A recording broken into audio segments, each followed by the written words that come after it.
Bonjour et bienvenue dans cet atelier durant lequel nous allons apprendre à créer une signature de mail. Nous allons voir comment créer une signature avec une image et comment l'intégrer dans nos mails, et pour l'exemple, ce sera avec Gmail. Cette vidéo me donne l'occasion de vous présenter un outil de création visuelle qui s'appelle Canva. Peut-être certains d'entre vous le connaissent. C'est un outil vraiment très intuitif et avec lequel on peut faire de très beaux designs et notamment de très beaux montages visuels. Nous allons voir ça tout de suite. La première étape est de créer une image qui va nous servir de signature que l'on va intégrer ensuite dans notre mail. Pour créer un visuel, vous avez plusieurs options. Vous pouvez utiliser par exemple l'outil Paint.net ou utiliser des outils qui sont en ligne aussi comme Canva. Donc je vais vous présenter Canva. Vous allez voir que c'est très simple. Donc pour ceux qui n'ont pas encore créé de compte, vous pouvez créer un compte pour des usages personnels, c'est gratuit. Voilà, on arrive sur la page de Canva et là pour une signature de mail, je vais simplement dire que je veux créer une signature d'email. Signature d'email, hop. Et là Canva va me proposer directement des modèles. Vous pouvez voir, il y a beaucoup de modèles. Il y a vraiment de quoi trouver son bonheur. Après vous avez moyen de filtrer, donc aussi bien par couleur, par thème ou par style. Je vais chercher une signature avec une photo par exemple et je vais en choisir une. Par exemple je peux prendre celle-ci qui me plaît. Hop. Et je vais personnaliser le modèle.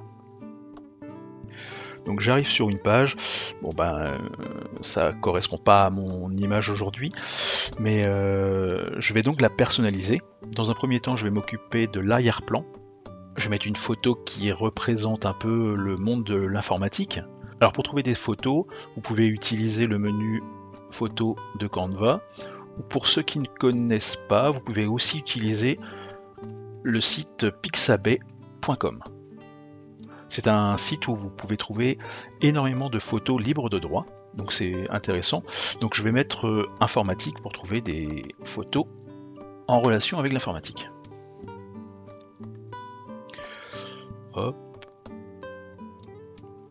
Voilà, par exemple, je vais prendre quelque chose d'assez classe. Hop, je télécharge. Voilà, donc la photo est téléchargée. Je retourne dans Canva. Je vais chercher la photo dans mes téléchargements que j'importe dans Canva.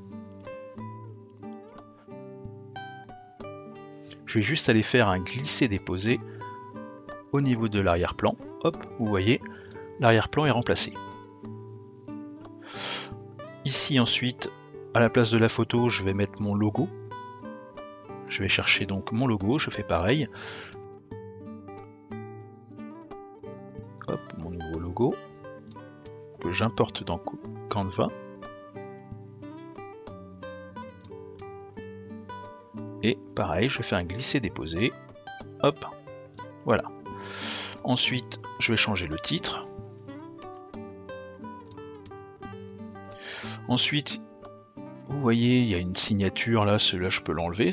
Je clique dessus et j'appuie sur la touche supprime. Du coup, je vais peut-être recadrer un petit peu la photo. Hop, voilà. Ensuite, ici nous avons le téléphone, le mail, l'adresse et le site internet. Alors moi, ce qui m'intéresse, ça va être surtout le site internet. Donc je vais supprimer le reste. Et je vais sélectionner les deux en faisant un clic avec la touche majuscule. Hop. Voilà. Et là je vais changer. Je vais changer le nom du site. Et ensuite, pour cet exemple, je vais juste mettre les logos de mes réseaux sociaux. Donc par exemple Facebook. Je vais chercher le logo Facebook. Hop. Je peux mettre en couleur, par exemple. Hop,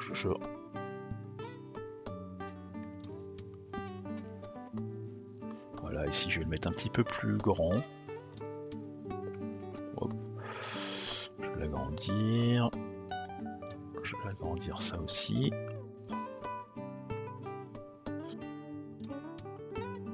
c'est vraiment un logiciel qui est vraiment très intuitif. Hop, là par exemple je vais changer la couleur pour me mettre un peu comme un lien, mettre en gras, tac, ça dépasse, donc j'agrandis l'image. Et ici je vais mettre le logo Facebook, Instagram.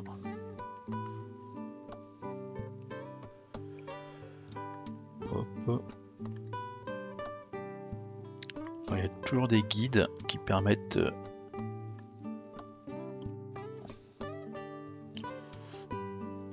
des guides qui nous aident à trouver les bonnes dimensions, les bons écartements, Hop, Twitter, enfin X maintenant. Vous voyez là il va me dire, hop, j'ai le même écartement entre les trois. Et du coup, je peux mettre aussi YouTube. Allez, celui-ci est pas mal. Voilà, je fais ça rapidement, hein, c'est vraiment pour l'exemple. Voilà. Tout est en place. Je valide ma signature, ma photo de signature. Je vais sur Partager, Télécharger. Donc vous avez le choix entre les types de fichiers PNG, JPG, PDF. Mais bon là c'est soit PNG pour une signature photo, ça va être plus PNG ou JPG. Donc je vais choisir, je vais laisser PNG par exemple. Je télécharge. Voilà, ma photo est téléchargée. Je peux la retrouver ici. J'ai changé son nom. Et du coup maintenant je vais me rendre sur ma boîte mail. Je vais aller dans Paramètres, voir tous les paramètres. Et ici je vais descendre au niveau de la section Signature. Signature, elle est là. Donc signature, je clique sur Créer. Je vais l'appeler Le Coin Retraite. Vous pouvez créer plusieurs signatures, donc vous pouvez choisir un nom pour chaque signature. Maintenant, je vais ajouter mon image à ma signature. Pour cela, je vais sur l'icône avec des petites montagnes, insérer une image. J'ai plusieurs images, soit sur mon Drive, soit une adresse web où je vais importer. Donc là, je vais importer l'image que je viens de créer. Hop, je glisse, je dépose. Voilà, ma signature est créée. Je peux choisir les valeurs par défaut de la signature. Dans les nouveaux mails, je peux dire, bah voilà, je vais mettre Le Coin Retraite. Et dans les réponses ou les transferts, je peux aussi dire, je veux aucune signature ou mettre Le Coin Retraite. Donc voilà, il y a une autre option pour insérer la signature avant le texte des messages précédents, quand on répond à un message. Bon bah là, celui-là, je vais le laisser. Et nous allons faire un test. J'ai fini. J'enregistre les modifications. Attention de ne pas oublier cette étape. Et du coup, je vais créer un message. Et là, on voit directement ma signature.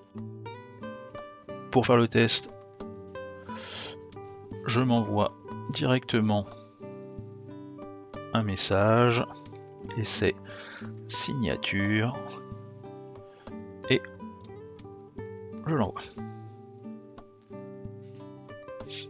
Et là, voilà, bon, je l'ai reçu. Tac. Et voilà. J'ai une belle signature pour mes mails. J'espère que cette vidéo vous a plu et vous a appris des choses nouvelles. N'hésitez pas à partager, à liker la vidéo, à commenter si vous avez des questions. Cet atelier est désormais terminé. Amusez-vous bien à créer de belles signatures. Je vous dis pour ma part à très bientôt.